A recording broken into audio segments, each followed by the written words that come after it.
The hotel lobby glittered like a palace of ice and gold, cold and intimidating. Guests froze for a moment as the tall, impeccably dressed man stormed past them, his expression dark, his eyes blazing with fury. Khalid al-Rashid, one of the wealthiest and most powerful men in the Arab world, was leaving. His business deal had crumbled, his trust had been betrayed, and the man known for his razor-sharp temper had finally reached his limit, but in the span of mere minutes, a small, unexpected voice would stop him, freeze him in place, and change everything. Daniel Brooks, a single father, had been up since dawn. His life was a constant struggle, long hours, tiny apartment, endless bills. But today, he clutched a thin folder of resumes and a flicker of hope, because he had an interview at one of the most prestigious companies in the region. The opportunity to lift himself and his 6-year-old daughter, Emma, out of their life of constant worry rested on this moment. Emma held his hand tightly, her little face bright with innocence. "Daddy, do you think we're really meeting a prince today?" Daniel smiled, ruffling her hair. "Something like that, sweetheart. Just be quiet and polite, okay?" She nodded solemnly when they reached the reception desk. A polite but firm voice shattered his optimism. "I'm sorry, sir. Mr. Al-Rashid has cancelled all his appointments for today." Daniel's chest tightened. "Cancelled? I traveled hours for this. Please, I just need a few minutes," but the receptionist shook her head. "I'm afraid there's nothing I can do." And then Daniel saw him. Khalid al-Rashid, walking with an aura that demanded attention. Every step radiated authority, his dark eyes scanning the room with an almost predatory intensity. Daniel's voice trembled but rose anyway. "Mr. Al-Rashid. Please. I only need 5 minutes." The billionaire froze and turned slowly. His gaze fixed on Daniel, sharp and unyielding. "You came without an appointment," he said, his voice low, controlled, almost dangerous. "You ignore my staff, and now you raise your voice in my hotel?" Daniel swallowed hard. "I'm sorry, sir. I want to prove I can help your company. I'm skilled, hardworking, and I never give up." Khalid's eyes narrowed. "Everyone says that." Daniel glanced down at Emma, who was quietly clutching his hand, her small face serious. She looked up at Khalid and spoke, her voice soft but clear. "Shukran, Sayyidi."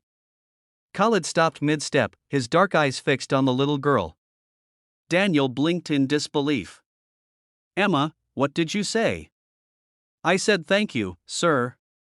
I learned Arabic on my tablet," she said proudly. The billionaire bent down slightly, his sharp features softening. "Your daughter speaks Arabic?" "Yes. Just a little, but I like it, it sounds like music," Emma said with a shy smile. For the first time that day, Khalid smiled, a small, genuine curve of his lips. He turned to Daniel, studying him closely. "You are a single father?" "Yes, sir. Her mother passed away 3 years ago." Khalid's gaze shifted, a flicker of pain passing over his features.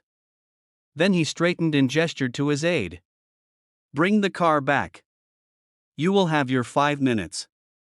Daniel's heart pounded as they followed Khalid to the elevator, Emma skipping beside them. "See, Daddy?" Being nice worked, she whispered. Khalid's office was more palace than workplace, with marble floors, gold accents, and floor-to-ceiling windows overlooking the city.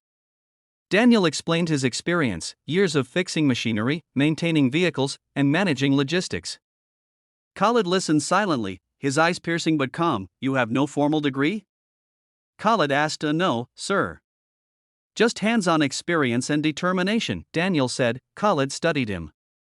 "Experience without knowledge is like a ship without a map. But determination is a compass." Daniel swallowed, unsure if this was good or bad. "Very well," Khalid said finally. "I will give you a trial period, 1 month. Impress me, and you and your daughter will never have to worry again." Daniel's chest swelled with relief. "Thank you, sir. You won't regret this." Emma clapped her hands quietly. "Yay! Daddy, we did it." Over the following weeks, Daniel worked tirelessly. Khalid was demanding, strict, sometimes seemingly impossible to please. Yet Daniel's honesty, dedication, and perseverance slowly earned the billionaire's respect. Emma often accompanied her father after school, quietly drawing or coloring in a corner while Khalid worked.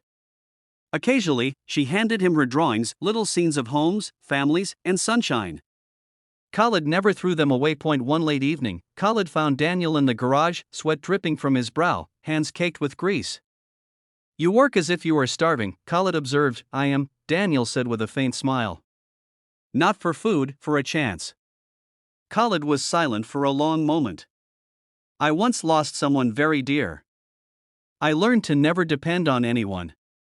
But maybe that was a mistake." Daniel looked at him, surprised. There was vulnerability in the man's voice, something rare. Weeks later, Daniel's position became permanent, not just as a mechanic, but as head of logistics operations. The single father who had been on the verge of despair now had stability, security, and hope for his daughter's future. Khalid invited Daniel and Emma to his estate outside the city. Emma ran through the gardens, laughter echoing off fountains and marble walls. Khalid watched her, silent, until he murmured, "She reminds me of my daughter." "You have a daughter?" Daniel asked cautiously. "She passed away 5 years ago," Khalid said softly. "Same age as Emma. Losing her taught me to hide my heart." Emma, unaware of the weight of his words, ran up with a small white flower. "For your little girl," she said innocently. Khalid knelt, accepting the bloom with a soft sigh. "You are very kind," he whispered. "She would have liked you."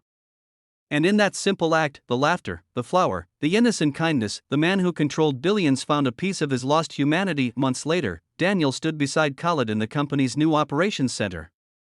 The city stretched beneath them. "You were leaving that day," Daniel said quietly. If Emma hadn't spoken, Khalid smiled faintly. "Then I would have missed the best decision of my life." Sometimes, the smallest voices carry the greatest wisdom. Emma's laughter floated from below, pure and healing, a reminder that even in a world of wealth and power, kindness, innocence, and courage can change lives forever. And Khalid al-Rashid, once furious and unyielding, finally felt whole.